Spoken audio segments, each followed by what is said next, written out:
So my name is Les Latchman, and I got my start in filmmaking and photography 10 years ago.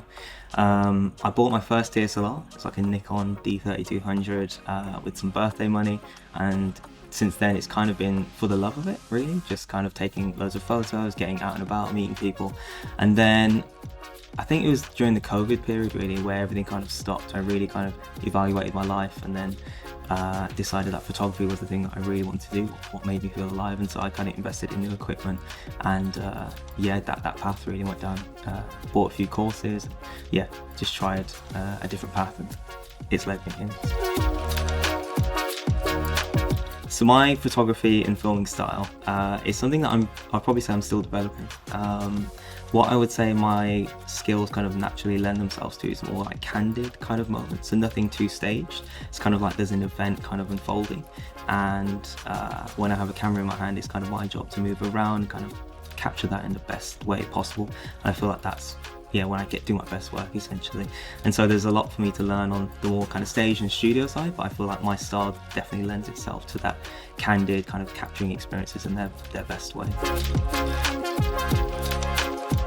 Yes, the thing that appeals to me probably the most for travel photography and filmmaking is the experiences, getting to experience a new country firsthand, trying the food, meeting the people, trying and experiencing their way of life from a first-hand perspective, and getting to capture that and then share that as well. I've been doing a lot of sharing on Instagram on this trip, and the responses I've been getting are amazing. There's so many people who said they want to come on this trip now, who have been asked about the actual opportunity, and have been asking how can they do the same thing. And so for me it's about sharing and giving back. Also, when in destination, I do like to travel sometimes with a Polaroid camera and kind of take pictures of locals, when I also take it on a digital camera and then give that as a gift as well. And so that's kind of my philosophy, is kind of giving back as well. So my aspirations as a travel photographer or creator or filmmaker is to create change. And so I want my work to essentially mean something and be more than just aesthetically beautiful, to create positive change, hopefully. One of my favourite photographers is Paul Nicklin, and I think he does this the best, in my opinion, in terms of really helping animals and wildlife, and different sanctuaries for all the different animals that he's photographing. I've seen real positive change from his work, and I take great inspiration from that, and I hope that I could do that, especially with one of the big problems of our day, which is climate change. And so I think I'll probably be gearing more towards that angle and kind of giving back and have more purpose in my work. Yes, I would consider myself a nomad in the sense that I do a lot of travelling. I'm constantly on the move. In fact, I moved into my flat recently in London, my new flat, and I've spent maybe 1 week there in the past 3 months, because I've just been here, there and everywhere. I've kind of addicted to travel and the experiences that gives me. I think the first time I went away by myself travelling was to South Africa. It was 10 years ago, actually, from this year, and it was an unreal experience which completely changed my life. I remember touching down in Cape Town, going to a hostel. It was quite late, it was maybe 11 p.m. Checked into the hostel, went straight to bed, tried not to wake anybody up. Woke up in the morning, kind of drew the curtain back, and Lionhead Mountain was just right there, and Tablehead Mountain was there, and there was the mist and the clouds just rolling over the top, and I was absolutely petrified. It was this feeling of just like, oh my god, I've just flown halfway across the world, and I don't know what I'm doing here. And so I just drew the curtain, put the covers over my head, and I stayed in that bed for maybe 4 hours. And it wasn't until these two other ladies who were staying in the room with me came back into the hostel room and asked me, are you okay? What are you doing? Why are you still in bed? It's like 11 a.m. And I spoke to them a bit, and they were like, we're going to climb that mountain out there. And they pointed at those same mountains, and were like, do you want to come? And I was like, okay. I just went with the flow. I didn't know them at all. This was a whole new hostel traveling experience. And I said yes. We climbed the mountain, first ever mountain I climbed, and it was the best experience ever. And from then I was hooked, and I'm still friends with those two people today. And ever since then, it's just been incredible experience after incredible experience. So I would consider myself a nomad.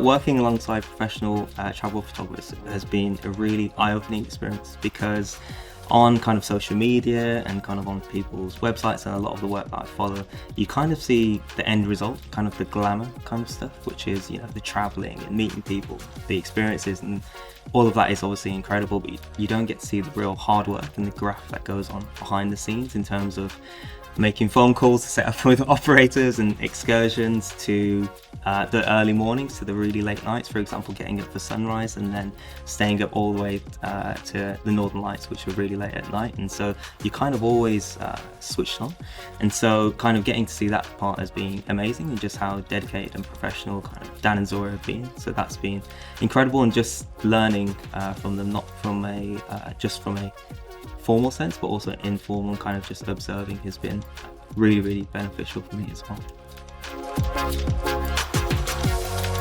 I would say empathy is definitely one. I'm going to give you two now. So empathy is definitely one, but I'd say the other one, which has really struck a chord with me, is the business aspect of photography and kind of filmmaking in the creative industry, because I think creatives can sometimes have a bad reputation for being a bit of divas or difficult to work with, and even from the creative perspective, that's from that side of things, you're not necessarily skilled up on the business side of things. And so learning that side of things from Dan and Zora has been incredible. They're across so much different projects and different stuff, and the way they juggle it together and execute it in the most efficient and brilliant way has been amazing. And just the general core principles of business and learning those, such as over delivering on projects, making sure you're, again, going back to empathy, kind of dealing with empathy with clients, and yeah, just having pride in your work and doing a great job. I think that side of things has been really eye-opening for me. So that would probably be the biggest lesson, is the business.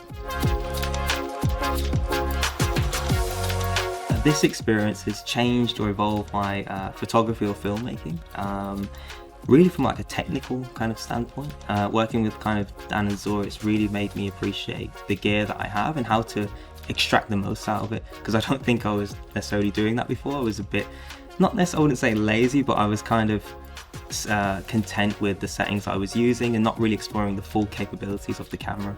And so now learning things such as HDRs and bracketing and shooting in a portrait mode, the different lenses, anamorphic lenses, the compression that certain lenses give you. I can keep going, but there's a lot of different technical aspects which I've now realized are the little details which make your work really stand out, and give you so much more opportunities in the future for your work to be used in different ways. And yeah, that's really, really excites me. And as boring as it may sound to some, I'm really excited to actually just get deep into my new camera, the Fujifilm X-T5, and just get into the manuals and have a real play about, and yeah, get creative with all the different modes and stuff.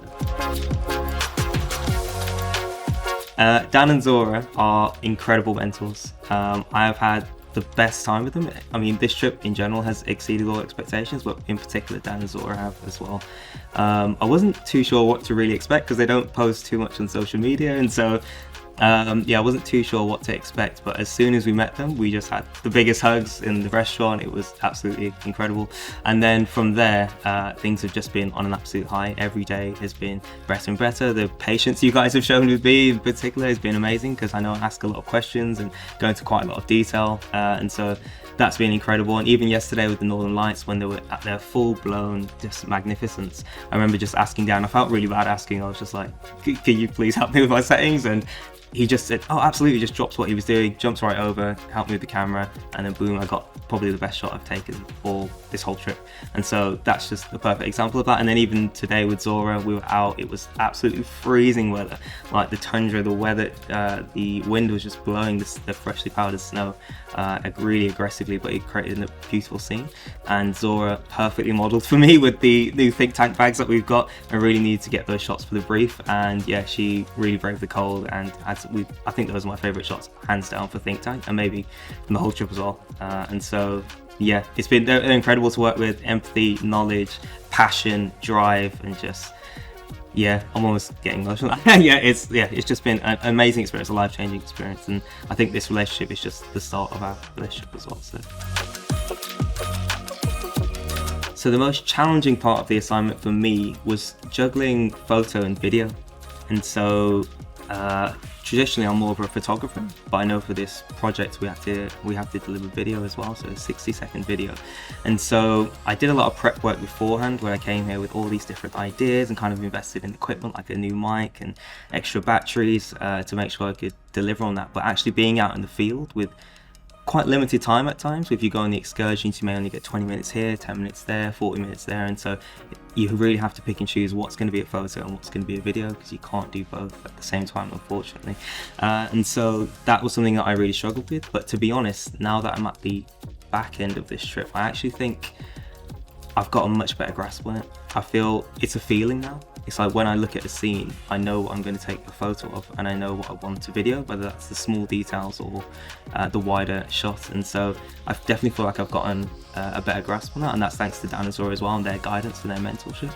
And so yeah, that was something I did struggle with, but I think I'm getting better at.